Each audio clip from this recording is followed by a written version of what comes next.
Team USA were the favourites to win, but when the Brazilian runner interfered in their lane, Allyson Felix was bumped and thrown off balance. She tried desperately to hang on and pass the baton before they hit the end of the exchange zone, but they just couldn't do it.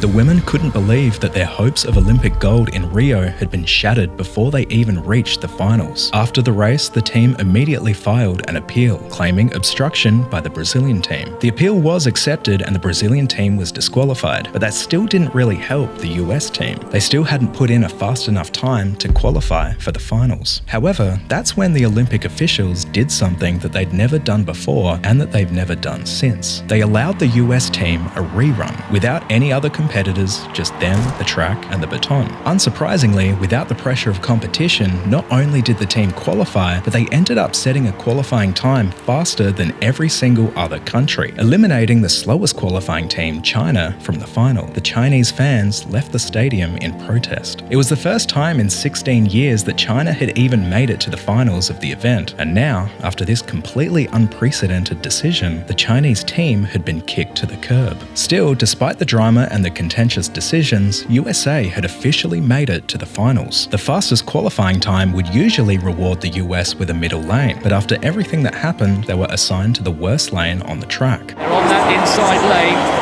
They only have themselves to blame, and some would say they were lucky to get a second chance of defending their Olympic title. Lane 1 has a tighter curve than the outer lanes, and it's the lane with the most wear and tear, giving it slightly less grip. And in the Olympics, being disadvantaged by even a fraction of a second can mean missing out on a gold medal. But as a starting pistol fired, you wouldn't know that the US team were disadvantaged. At each pass of the baton, they continued to cut away the distance to the other teams. And by the time Tori Bowie set off on the final 100 meters, she tore towards the line like a freight train. The team won gold, and they'd officially set the second fastest time in the history of the women's 4x100 meter relay.